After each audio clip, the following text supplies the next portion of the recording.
Warning, the following video has flashing lights and also includes content that may be deemed inappropriate for some viewers. Viewer discretion is advised.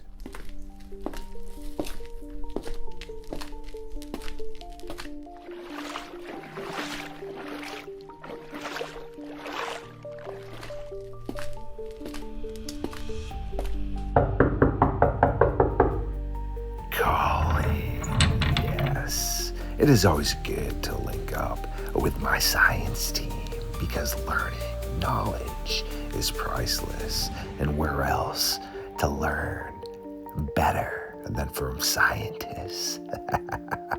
Yeah, I really do need to feed.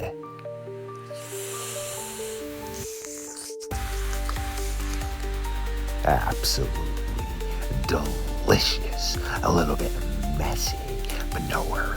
I can clean up the fox den a tad later. Without further ado, it is once again time to take a walk into the darkness on Midnight Lycanthropy.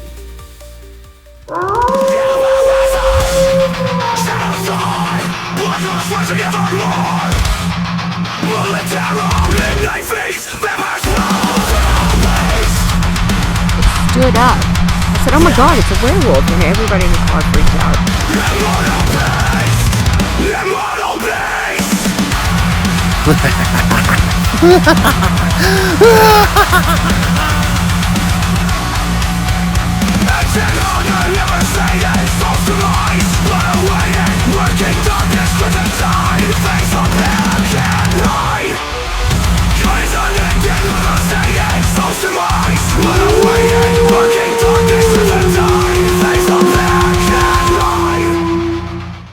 My creatures of the night, once again, I see you have decided to tune in to another episode of Midnight Lycanthropy here on StarFox Radio. I do truly appreciate that. And guess what? It is time to nerd out again and gather precious knowledge with the Midnight Society science team and one of my best friends and also a new bi-weekly host. Colleen has decided to gather the timber and get the late night fire burning for us as we again sit down and try to figure out what is occurring with the madness across the country. Colleen, what have you been up to, my friend? Hey, buddy, it sounds like we need to actually be sitting around the campfire for this one. This one's a little bit, the more I read about these two creatures we're going to talk about, these primates, they're a little spooky. Yes, they are. So appreciate you taking time out of your busy schedule to hang out with us because to the audience, Colleen is a scientist. Yes, we actually have scientists that are my friends that spend time with me and we talk about great facts. Again, she is going to help us understand something that is super important that is getting really mixed up. And also, Colleen has her own podcast that in just a second, she is going to tell you what it's about. And her links will be up in the description as well. Colleen, please tell the audience your own research team, the podcast you run, and what the heck you do. Oh gosh, where do I start? So thank you. We do have a podcast. We have an audio only podcast called Speaking of Spirits. That one is simply paranormal stuff. It's anything and everything paranormal. We've been doing it for about 5 years. It's a lot of fun, but we're actually going to segue that into a live show every Wednesday night on the Nightmare Roadshow YouTube channel, where the mediums on my team and my paranormal team will either do readings or talk about paranormal topics, but it's now a live show instead of just an audio show. And then on that YouTube channel, the Nightmare Roadshow, we have a variety of different topics and different shows. We're spinning off into a whole bunch of different shows. So just kind of something for everyone on that show. So this is in um what do I say? I also have my farm and I also have a full-time job. So I'm a little bit busy.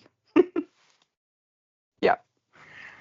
Dang, a little bit. I love the humor right there. You mean a lot of bit, which I don't even know if that's a real word, but guess what? Nothing's a real word until somebody says it, correct? That's right. We just have to say it several times and put it in print somewhere. Then it becomes a word. That's just what I'm saying because things I never thought could be considered words, people then show me are somehow in the dictionary. And I'm like, all right Right. then. So, Right. so funny. But yes, Colleen does have great stuff over there for sure. And I do want everyone to go over and check out what they are churning out because they cover a lot more than I cover. I mean, Barb Hartman and myself do have our new show, Camp Nightmare Fuel, where we'll have a chance to cover some more things that are outside of what we cover here for sure. But a lot of people have multiple interests and things, and I do encourage people to make sure and check that all out. But tonight, wow, we have some really interesting things because when it comes to the supposed devil monkeys and devil baboon, dogman, also the gugwe, well, there's a lot going on there. The more I spend my time with brilliant people, the more I have come to the understanding that sure, maybe a small percentage is involving canines, which I encourage anyone out there look up Canadian wolves, dang, and also look up jet black ones, dang. And wolves do stand up on their hind legs sometimes, no different than a house or domesticated dog, to look over grass at deer and other prey. So if you saw that standing up for a second as you were driving by, yeah, or if it happened to look at you, sure, I could see that giant wolf head as someone describes. But I really believe we're talking more about hyenas and also primates. What, Star Fox, primates? Yes, because baboons are primates. And again, if you look at a baboon, to anyone out there that doesn't know what they look like, if you saw that from a distance, the way it was running, how it had a mane, the elongated snout, even if you saw it just push itself up out of the bushes, you wake up in the middle of the night, you see that looking in your window, you are younger, you've never seen anything like that before, you see that in your window, mom, dad, there is a werewolf or a dog looking monster in my window. Also, baboons grin. A lot of people speak about the grinning aspects that supposedly, occur during this. And a quick little story is that's a sign of aggression. There was a gentleman that loved this baboon that was, I'm going to say, imprisoned in the zoo because, well, I mean, it pretty much was a prison for this thing. Either way, though, this guy did treat it as best as he thought he could, always saying hi to it, smiling at it, giving it special food. Well, one day somebody that was cleaning its enclosure left the latch unlocked. You know what the baboon did? Didn't hurt anybody else. Went right for that dude. Kicked the Christmas trees out of him. You know why? Because every time that guy smiled back at him, it's like somebody smiling at somebody imprisoned. But the difference is you were challenging that thing, okay? Because in their language, when you smile like that, you're basically saying you're dominant. Okay, so that baboon's like, as soon as it's got a chance, you're not dominant. Again, though, there's that smiling aspect. Before we start diving into these two enormous nightmare fuel-based primates, how do you feel about that? Well, yeah, I've read a little bit about baboons and chimpanzees. You remember the rash of chimpanzee attacks we had on people who kept them? Maybe 10, 15 Yes. years ago, there was a huge rash of chimpanzees, like people, and it was nuts. And so I did some reading on baboons and chimpanzees back then, right? Got a little bit interested in the topic, and yeah, they're really nothing to mess with. Their strength is off the charts, and some of their size, like some of the size of the two that we're going to talk about tonight, they're as large as humans in weight. And so you combine that with enormous upper body strength. That's pretty scary. Pretty scary. Brilliant So, stuff right there. yep. Yep. The grinning thing, if you've ever spent any time around different dog species, and I get involved with dog training, and I have bloodhounds that I use for various things. When a dog is grinning at you, that if it's not a dog that is your dog, that is also can be a sign of aggression. They don't have to growl, but if they show the teeth, right? We all kind of instinctively know that, but if we don't grow up in this country with baboons and chimpanzees and all of these apes, so if you're not from a country that has any familiarity with these animals, then you wouldn't know that. That is excellent stuff right there. And I didn't really know that too much about the canines. 'Cause I did know that people say, I've seen it myself, where it looks like they're smiling kind of more or less, or that like smirk. The thing with the baboons too is a lot of people don't realize, as I tried to explain, the ones we're going to talk about actually would have been the size of the modern man in America. Wait, what do you mean? Yes, and if you look in other countries that would say potentially they saw this baboon that was the size of a man. Well, if somebody over in Indonesia, for example, had told you that, then that means the baboon probably potentially was under 6 feet. I mean, I don't know the exact size, but I do know over, for example, in the country I just stated, they average height of a male is not compared to the average height of a male per se in the United States. Those baboons could actually really still be a known species of baboon, which is terrifying because I've seen some of the stuff that they do, where one time this couple was sitting inside and one guy's at the table eating, this other guy was in the other room. This baboon, because it's picked up on the outside camera, just comes running in and shimmies up the side of the building and opens the window, because we got these articulated hands here, jumps right in, and legit looks like something out of a horror movie. Immediately shows his teeth to the guy and lets out a huge roar. Well, the other person in the room was like, pretty much, what the heck was that? Guys, don't come out here. This thing is I think it's a baboon. It rips open the fridge and just takes out this huge, enormous turkey or something. It looks like that one person should never be able to consume all of this at like a Thanksgiving. It's massive. And then it just starts eating it, picks it up, goes back out the window, and climbs down, runs off. I've seen another video of them running in a pack, all right? Just making these crazy noises, standing up on two legs, running back down on all fours, mane flowing in the wind, teeth just riling up, beating on their chest, attacking each other, rolling all around, looking like potential like werewolves, jumping off a wall, because everyone says like this crazy agility too.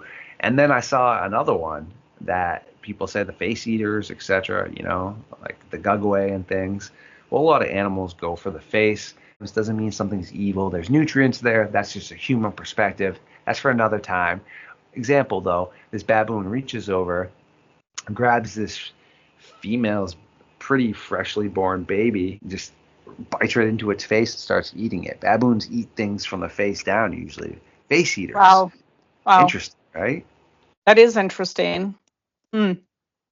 Yeah, I can see why people would say on the paranormal side of that it's trying to consume the soul, but I don't think it has anything to do with it. The face is the enemy, right? So yeah, you want to take out your enemy. And like you were saying too, with the chimpanzees and such, I've noticed from documentaries I've watched, that's the first things they go for on other chimpanzees and other apes that they battle with, is the eyes, the fingers, the face, the sexual parts of the enemy. They do it to people too, because like you said, those are the things that maim you and now you're useless pretty much. Right. And not all of these. I was looking up the Dinopithecus today, and from what I've read, they believe this one was more of a grazing animal. But it, I think this one's called the terrible ape. Yes. Yes, and this one got to a maturity of about 170 pounds. That's enormous. That's enormous, right? And so, if this thing was a grazer, but we don't know, grazers can also become carnivorous. Mm-hmm. It depends on the environment and it depends on the food source. And animals get hungry, they will eat meat. I had a horse that ate tuna fish sandwiches. So I'm just saying, animals are they don't always fit the norm, and so anyway, um, there's nothing to say that even though because based on the skeletal remains of this animal, they believe it was an herbivore, a grazing animal. That doesn't mean it was always a grazing animal. And a 170-pound animal coming at you, that's pretty scary. Mm-hmm. Well, and I'm thinking also at 170 pounds, how tall is that animal? When you were talking about it maybe standing up, let's see. So I'm thinking I have a smaller bloodhound now than I've had. She's half the size of my other bloodhounds. And when she stands up, she is as tall as I am. When she puts her paws up on me, she's exactly as tall as I am. So she's half the size of my other bloodhounds. When they stood up, they towered over me. They'd put their paws on my shoulder and they were quite large. So think about 170 pounds. So my largest bloodhound was 135 pounds, 136 pounds. 170-pound animal standing up. That that's going to be a large animal. That's going to be close to 6 feet tall, I would think. Brilliant stuff right there. Correct me if I'm wrong. I think they were like what, 6 to almost 7 feet tall, if they wanted to stand up. And I mean, that's just the specimens that they've been able to find. I mean, come on now. We all know that there's always bigger versions that we haven't necessarily found, So until someone could actually study a potential remnant population of them or go back to that point in time, we don't really know how big they were. I mean, look at Sue. That's an enormous T-Rex, but I believe they found one named Scotty and then one more recently that are actually bigger than Sue, meaning, yes, there's always a bigger one out there. And when it comes to the whole grazing thing, sure, I understand that, but correct me if I'm wrong.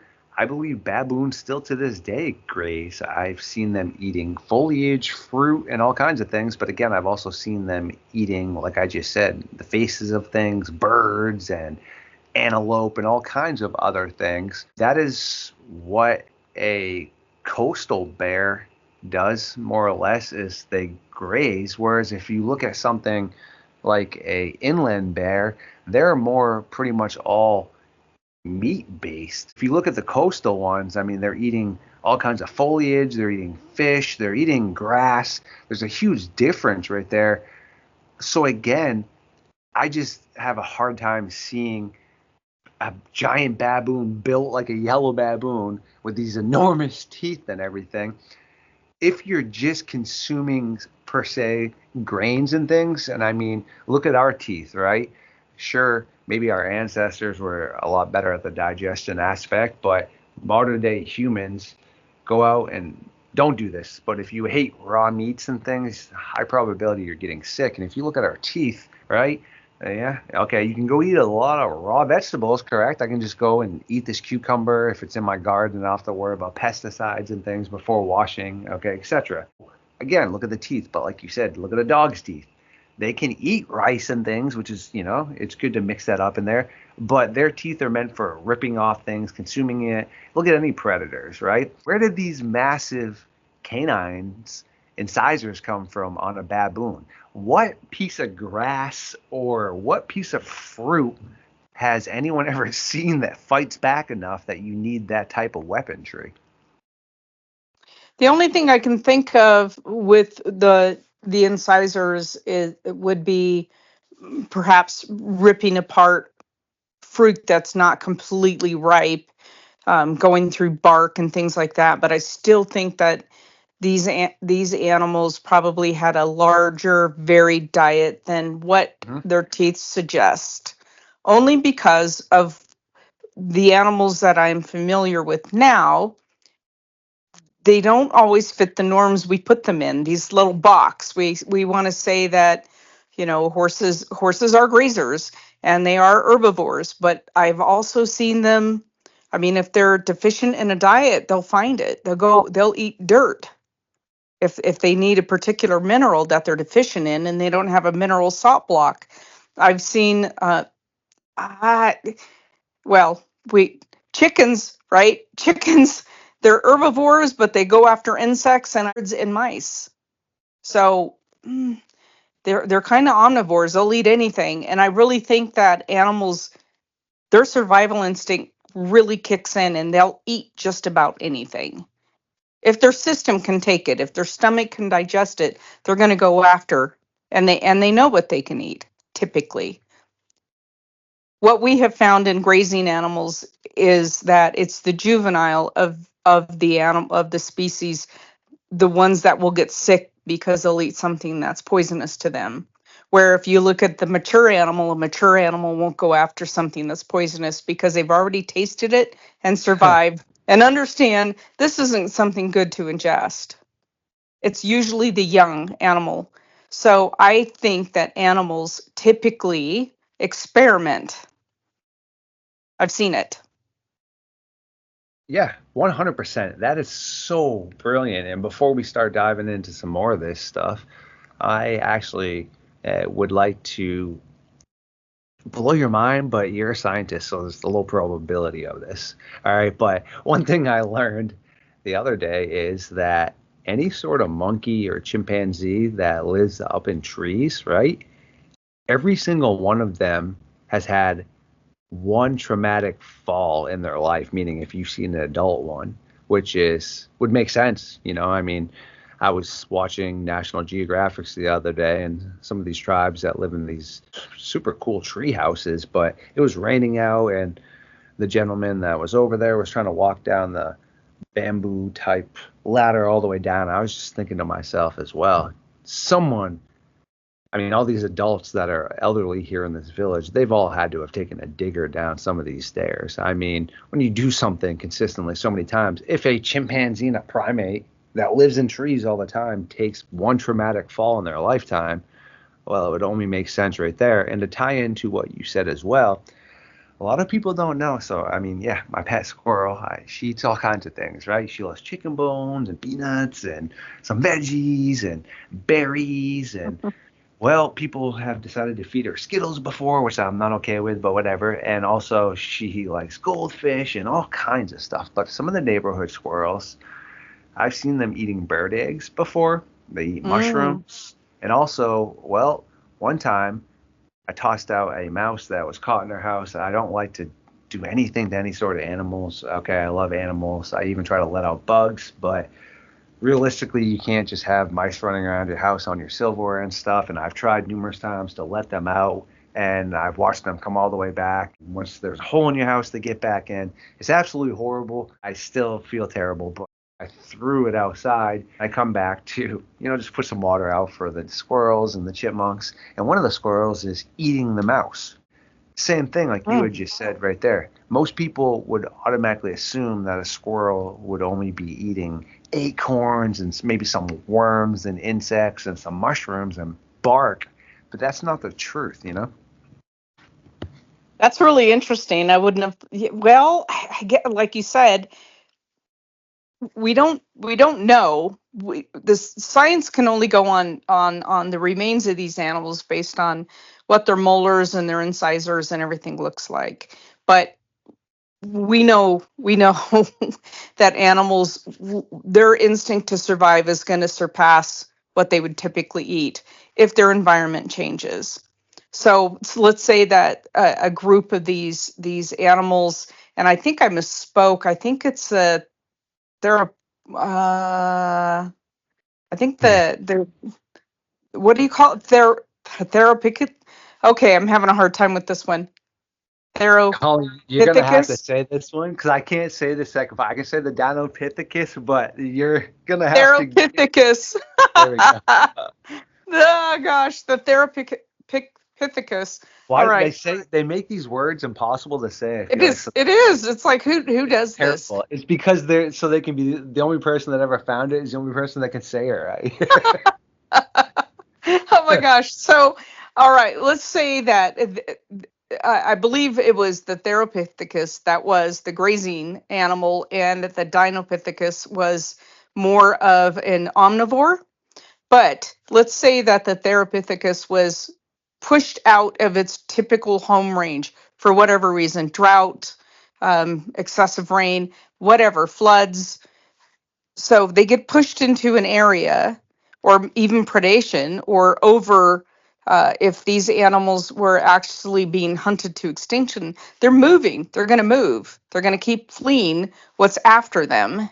So if they get pushed into a different area, their diet is going to may significantly change. They're going to have to adapt or die. And animals, they will find a way to adapt. They're incredibly resilient at adaptation. I remember studying this spotted owl when I worked for the Forest Service, and it was also my senior thesis in college. And all of this information that suggested this owl couldn't survive without old growth forest, which we have now found out 30 years later, they adapt. They don't necessarily need an old growth forest, and they will actually nest in barns and hangars and all kinds of buildings now. So animals have to be very resilient, and I think these animals they were incredibly resilient for a very, very long time. They were found in Kenya and South Africa and Spain, all over the place. So they had a huge population and they were on the move. Boom! Look at that brilliant stuff right there. Love it. You already beat me to everything, which is expected because it's always so funny when people are like, "Oh, Star Fox, you're the head of the science team. Would you like to talk?" And I'm like, "Yeah, sure. They're all my friends, and I put them together. But no, I don't want to talk about that. Let's talk to my scientist. I am the dumbest one in the team." They're like, "What do you mean?" I'm like, "I'm not a scientist." They're like, "Oh, okay." I'm like, "I'm a journalist." So yeah, let's get the proper people to the table here. Always love that right there because it's great. I mean, that's what brilliant minds are for, to be able to educate each other, but then beat people to the topic of having to reiterate something that doesn't ever need to be reiterated because it's already there. Boom, brilliant stuff. When it comes to these two, how do I even describe them? Tyrants to an extent, because I wouldn't want to deal with them. And from what I understand is they don't think our ancestors really wanted to either. That most likely the only evidence we had that we did get some sort of interaction with them is most likely one had became old or elderly that we were able to capitalize on, but they really think most likely we scavenged parts from them. Say if they had been taken down by something larger or a battle and had, no longer decided to be able to be alive, that we would go in and just capitalize off of that. But they don't think that we would go out of our way to challenge these things. I don't think we would either. And when you look at a lot of these sightings of baboon like Dogman, that will tie this episode up with towards the end, they fall into this category of the baboon type thing. So before we though talk about that, which one of these do you feel like would have been more of an issue to deal with, and which one would have most likely been more aggressive towards humans?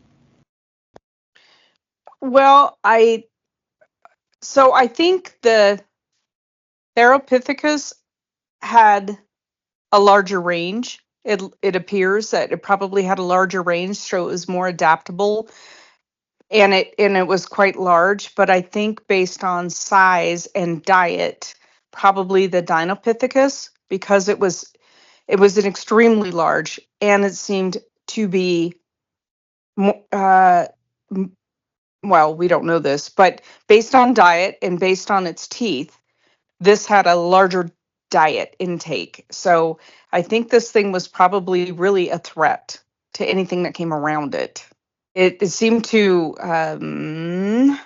also, which I thought was interesting, I believe a lot of the skeletons were found in caves. Booyah! Again, that is one of these massive animals that they don't really have a definitive time range as to when they believe they went extinct. Like you and I have spoken about before, it's like they just threw something at the wall for Dinopithecus, short-faced cave bears, cave hyenas, dire wolves, all around this 10,000, 11,000, 12,000, 13,000, 9,000 year range. All right. Close, but there's a lot of differences right there. But it's like, we're just going to throw it at the wall because we're not really sure. But again, people missing in caves. Well, short-faced cave bear, 90% of the time. Love to be up in those caves. Come out, get some food. Once this came out, it snagged you, and it comes back into the cave. All right, well, boom, where are you? Cave hyenas, pack-oriented. It's pretty scary stuff. Love caves, hence cave hyenas. So, same thing. Grab Colleen and I. Yeah, we're gone. Dinopithecus. Pretty sure that thing would be pretty dang scary. 2 or 3 of those could easily grab us again up in caves. Ooh, we disappear. That's some pretty creepy stuff because there's actually a video game that does a really creepy depiction of that. And you're just able to play as all these prehistoric animals. And then it's actually, well, done pretty realistically by specs. Because even though the game itself has issues, they tried to bring in as much realism with the animals as possible. Scary as heck just to be able to put your mind for a second, because that's almost as real of a depiction that we're going to be able to get visually for the moment, you know? So you're like, wow, unless some movie decides to bust it out. But it's creepy to think about that for sure, because I encourage anyone to check out any of these beings that we're speaking about, or these animals, I should say. And Extinct Zoo does a great job on it. I don't know about y'all. I wouldn't be messing with these unless I had some backup, but also some high power weaponry, more or less, you know? Exactly. I think it would be interesting to know how they hunted. I am willing to bet that they probably hunted in groups or a pack. And Oh, that would be terrifying. yeah. I mean, those baboons I saw were 10 to 12 of them, right? And I've seen a video before where this leopard, which keep in mind, leopards are pretty gnarly, but also I think, and you being way more educated on this topic, they seem to be like a glass cannon, meaning I was very surprised. This leopard looked really healthy. It tried to get this yellow baboon. Baboon runs up the tree.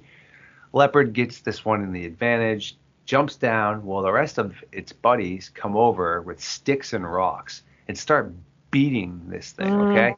It ends up letting go of the other one. That one's really pissed now and is beating it. But I didn't really see too many blood marks or anything that seemed to be totally detrimental to it. But the people, I believe it was either Nat Geo or Discovery that was doing the documentary, I guess they could have taken the liberty and said this leopard was deceased afterwards because they didn't show it.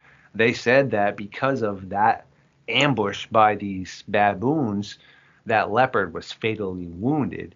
But leopards, have been seen taking on, pretty large things, but it just kind of shows you potentially almost like a mountain lion, maybe too. Same thing, that they can't take a big of a pounding as they can dish out. But then when it comes to something like these baboons, they seem to be able to take like a pretty hearty beating. Same thing with like the hyenas. I mean, obviously, yes, they get predated on. I'm not saying that whatsoever, but some of the things the baboons are battling against are pretty scary stuff. For sure. When you look at the artist renderings of these animals, they have a really large rib cage. more so than you would see on a cheetah or a lion. They seem to be.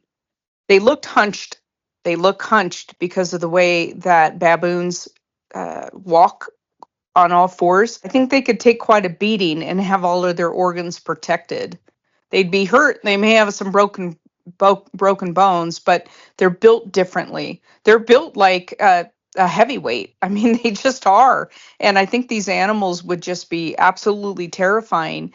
And if you saw one of these in the woods, like you said, standing up, or it's just something so unfamiliar to us here in North America, how terrifying would it be to see this at night out in the forest? It would be terrifying.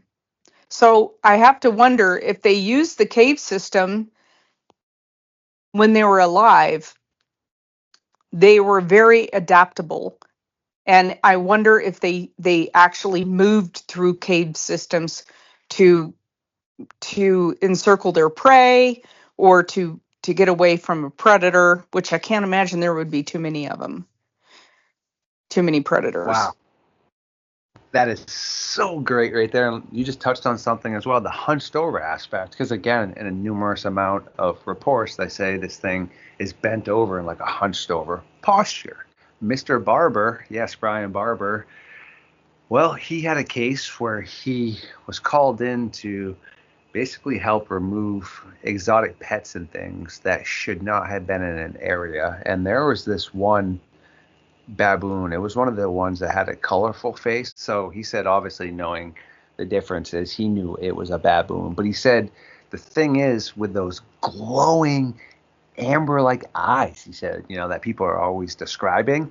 He said that sadly this thing had been in this cage for so long. Its feet were kind of all deformed and things. There was not 1 ounce of love inside of this thing. He just said those eyes just looked like they wanted to consume you. Just everything wanted to rip you apart. So again, that kind of adds something else into the aspect of, when you look at the reports of people saying, hey, look at this thing. It had glowing eyes, elongated snout. It had raccoon-like, squirrel-like hands. Well, baboons have elongated nails and human-like looking hands and interesting stuff, quadrupedal, bipedal.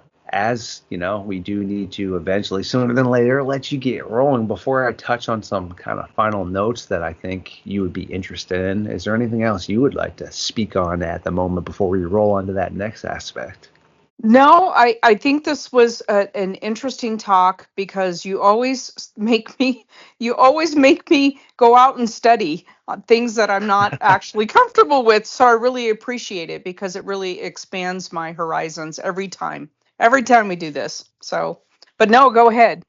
That's great right there. And no, I mean, that's what friends are for. And that's why I encourage everyone out there, just love to learn. Don't be defensive or offensive about things. Just listen and learn and do your own research and use as many assets that are provided to you that are quality. I mean, I've named off some I like to use before, but BBC, National Geographic's, PBS, Discovery Channel. I mean, that's just talking about some of them, okay?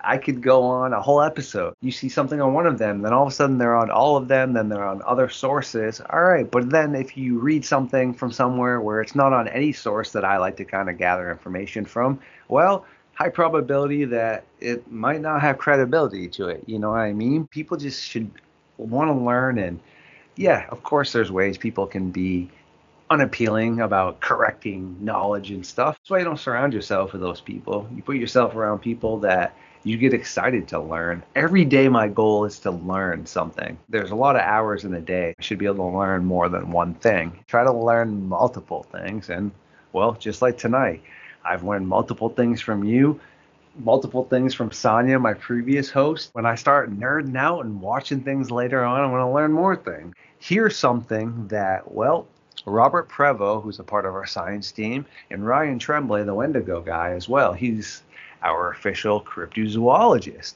Again, when we're looking at these, right, these baboons and things, all right, In a ton of these Dogman type encounters, people say there's a popping of some sort, or what they think is a popping as these things are standing up. Okay?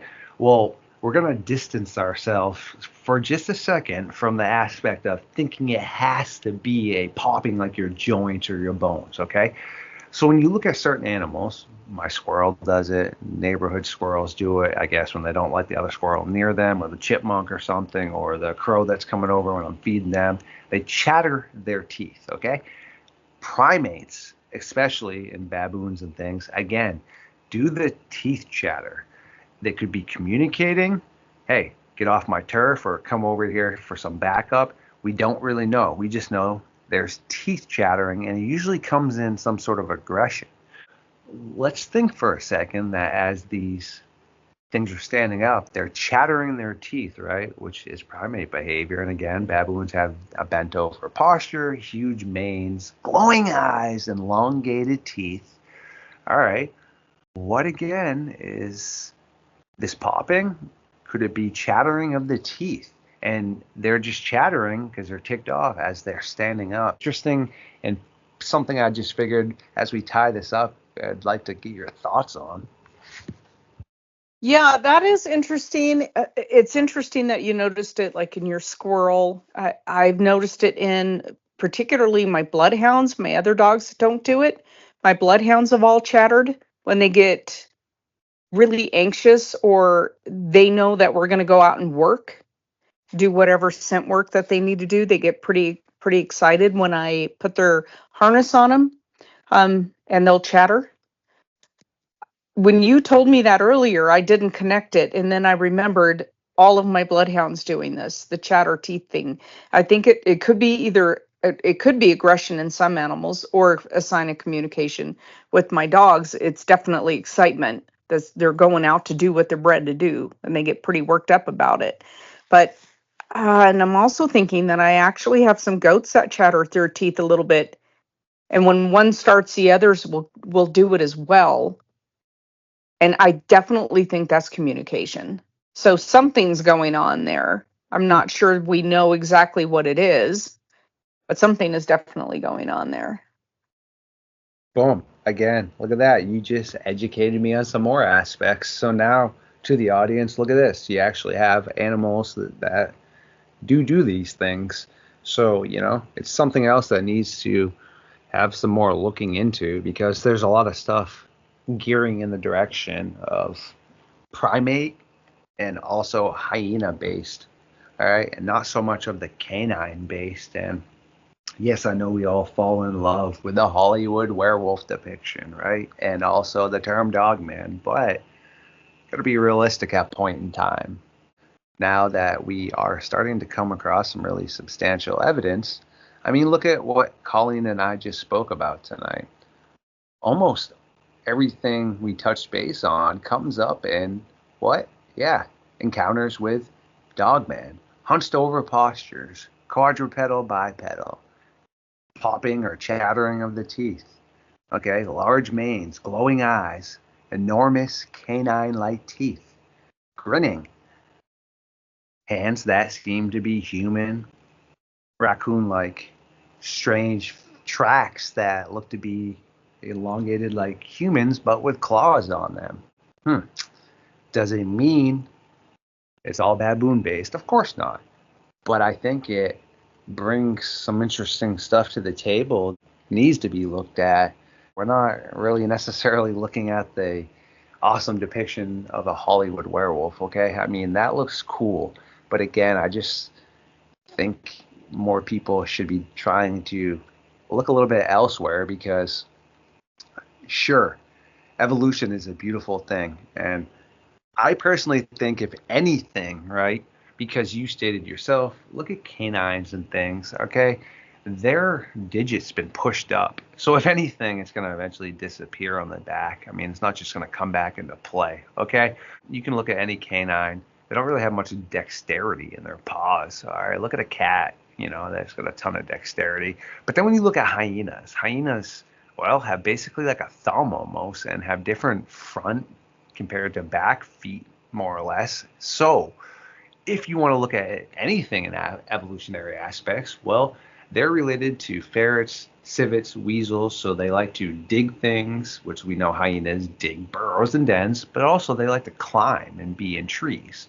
Evolution could, I guess, allow them to get a little bit more dexterity in their hands and become more adept to, again, using trees. The reason I say that is because they haven't lost use of this digit. So obviously it's in use in evolution and nature's aspect, because if it wasn't, well, it would be pushed up into a useless digit. When it comes to something that is built like a canine, all right, that's in our realm, that's leaving tracks, that howls, that's eating your chickens, that has been shot, etc., there is really not a biological way to support that structure, meaning how much this thing weighs, how much or how fast it can run. Its foot cannot be built like a canine. It would have to be built more like a baboon or something to allow it. Baboons are fast as heck, I believe. I'm not going to say, I'll put up the chart because I have a speed chart. They run and boogie like pretty dang fast, okay? Their foot's built for it. A canine's foot is not built for it to run like that. It can stand up, yes. And I encourage, unfortunately, it's really cool, but it's sad the dog was, I don't know if she was born without legs or lost her front legs, but she lived her whole life hopping on her back legs, and that's how she had to, because she had no front legs. It still did not look like any sort of gait that people say go into play with Dogman and such. I'm very scientific based, and I love to look and be analytical, but everything we spoke about makes sense and scientifically analytical. A canine with being able to just all of a sudden evolve like that, the foot would have to change too. So that's why I'm never just really sold on these canine looking footprints. The ones we have on file, like I've showed you, look more human based, kind of with the claws on the front and back, because it would support something upright.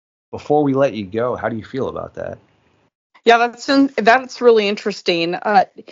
Definitely don't see. I can see a wolf type creature standing up and looking over something or balancing, because my dogs do that, right? They stand up with the foot on the gate Mm-hmm. and balance themselves while they're standing on their hind legs, but they're not standing just on their hind legs. They're up looking, coming down, or up balancing. And I don't see a wolf being able to run on two legs where these baboon creatures very well could, at least for a while. They might be able to sprint, and then they'd probably be down on all four. Yes, bingo, right there. That's the reports that we get. That is the best description I can give to anybody. Watch a baboon run. It uses that momentum it has, right? And then it's up on two legs and then running a little bit if it wants to use its hands, and then it's back down on all fours, quadrupedal. It's literally almost Hmm. the identical depiction when people say up, down of how a baboon would move. It's scary as heck because it has the capability to be all upright on its two legs. If it wants to use its hands, it wants to look bigger. It wants to start walking towards you now, and it's going to look like it can because it can. You know what I mean? And then if it wants to go back down on all fours and be super fast again, it can. So it's like, oh, crap. Yeah. Yep, it's pretty interesting that you went this direction, because when I first met you, I didn't know, you just go where data leads you, right, in the science. Yes. So and all of a sudden we've come this direction, and it's been a pretty interesting ride on this science team for sure. Appreciate you so much, my friend. And that's, in my opinion, good science. And like I said, good journalism is you have your opinions and thoughts, obviously, but as quality information comes in and things, like we had spoken about before, you need to be able to make sure to properly sway your opinions in a good direction. Yeah. Wouldn't it be cool to have something, well, I don't know, depending on, I guess, who had to encounter it, but something like the howling running around all the time? Yeah, I mean, I like werewolves and stuff. That would be excellent. But when it comes to analytical aspects and things that we spend a lot of time on, that doesn't support any of that. But then, like we said, with the whole hyenas and the primate, the baboons and such, there's a lot that falls into that. And at the moment, I just think it's important to be looked at. It needs to be deciphered, and that's all there. I mean, in 2006, right? Jody Cook found a baboon skull with a bullet hole in it in Ohio. Again, what's that doing there? I mean, what? Sure, somebody's pet? Possibly. Escape from somewhere? Possibly. Could it be an active population of baboons? Possibly. You know? Wow, I didn't know that. It's really interesting. Well, Yeah. and aren't there are monkeys that I think Florida has a population of monkeys, don't they? Yep. Yeah. So, interesting stuff. I know. So after we tie this up, I will send you that picture of Jody and the baboon skull. And like I said, make sure to send me the title you want for your new podcast you're working on. But yes, is there anything else you would like to touch base on tonight, my friend? No, I think I am talked out tonight. This is great. And now my brain is racing onto the next topic that I'm trying to come up with the next topic for us. Beautiful stuff. Well, to the audience, yes, we do need to allow Colleen to get back to what she needs to work on because scientists, well, they have to do a lot of reading and a lot of scientific research. But do me a favor, make sure to check out Colleen's podcast. Also, her Facebook group. Okay, I do have it listed in the description of our previous videos, and it will be up in this as well. Pop in over there. And also, do us a favor. If you're subscribed to us, I mean, sure, you could be a troll or hater, but that's really something a lot of wasted time watching. So I assume, which the assumptions aren't good, but you're here because you like us. So could you give us that big old like? Because YouTube, well, they don't like us if you don't like us. So I do appreciate that. And so does Colleen and everybody else. But thank you for hanging out tonight, Colleen. You bet. Anytime.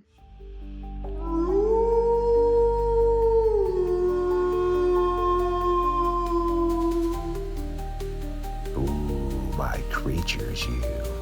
I do adore every single one of you, and thank you for stopping in tonight. Please like, comment, subscribe, feed the algorithm, and I will catch you very soon.